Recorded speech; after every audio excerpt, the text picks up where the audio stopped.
नमस्कार मित्रांनो, कमळी मालिकेत पुढील भागांमध्ये आपल्याला असं बघायला मिळणार आहे की कमळी झालेली आहे युनिव्हर्सिटीची टॉपर. नयनताराकडून होणार आहे ओवाळणी आणि भव्य सत्कार. पण या सत्काराच्या मागे नयनताराच्या मनामध्ये एक वेगळाच कट चालू आहे आणि हा कट कोणता तो आपल्याला ह्या भागामध्ये बघायला मिळणार आहे. पण त्याआधी जर तुम्ही आमच्या चॅनलला सबस्क्राईब केलं नसेल तर सबस्क्राईब करा आणि व्हिडिओ आवडल्यास लाईक द्यायला विसरू नका.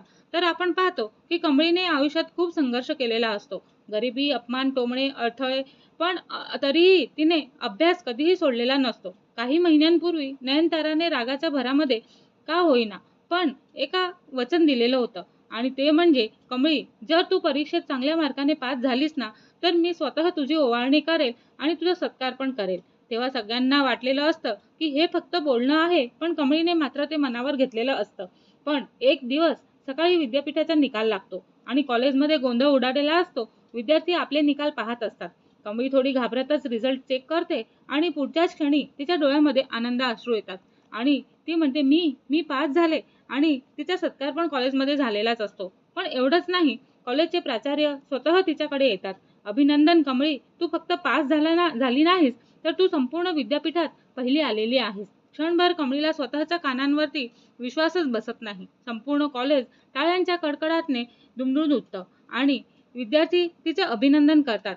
ही बातमी थेट ऋषीपर्यंतही पोहोचते. ऋषीला खूपच आनंद होतो. तो लगेचच घरी येतो आणि नयनतारा हॉलमध्ये बसलेली असते. ऋषी हसतच म्हणतो, आई, एक आनंदाची बातमी आहे. तेव्हा नयनतारा म्हणते, काय झालं? तेव्हा ऋषी म्हणतो, कमळी युनिव्हर्सिटीमध्ये टॉपर आलेली आहे. तेव्हा नयनतारा आश्चर्यचकित होते आणि म्हणते, काय, खरंच? तेव्हा ऋषी म्हणतो, हो. आणि मम्मी, आई, तुम्हाला तुमचं वचन आठवलं ना?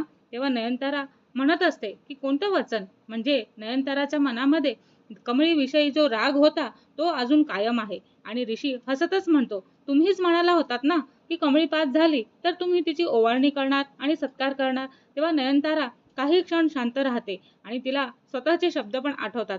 घरामध्ये रोहित, राधिका आणि बाकीचेही उपस्थित असतात. तेव्हा रोहित म्हणतो, आई, वचन दिलंय तर पाळायलाच पाहिजे ना?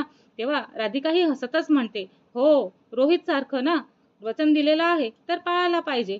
कमळीने ते खरंच कमावलेलं आहे, असं ती म्हणत असते. नयनतारा काही क्षण विचार करते आणि ठामपणे म्हणते, मग मी ठामपणे म्हणते का हो, मी माझं वचन पाळणार आहे.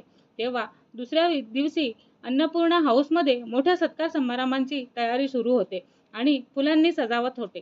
तेव्हाच रांगोळी, लाइटिंग, सगळीकडे आनंदाचं वातावरण, हे सगळं आपल्याला दिसत असतं. नयनतारा स्वतः कमळीला फोन करते आणि म्हणते, कमळी, आज संध्याकाळी अन्नपूर्णा हाऊसमध्ये ये आणि तुझ्यासाठी विशेष कार्यक्रम ठेवलेला आहे.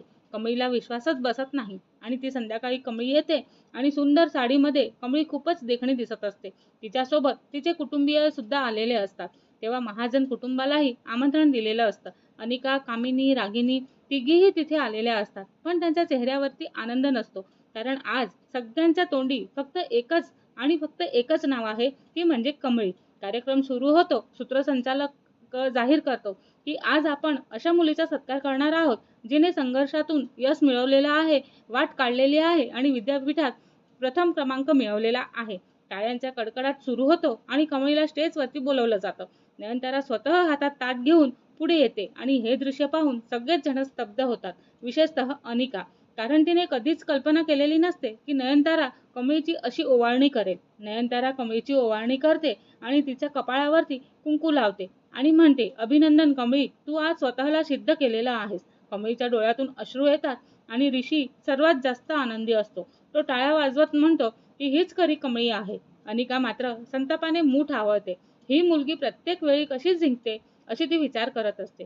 कामिनी कुजबुजते आणि म्हणते, आज तिचा सत्कार होत असेल पण उद्या आपण तिचा अपमानच करणार. रागिनीही रागाने कमळीकडे पाहतच असते आणि कार्यक्रमाच्या शेवटी नयनतारा कमळीला सन्मान चिन्ह आणि पुष्पगुच्छ देते.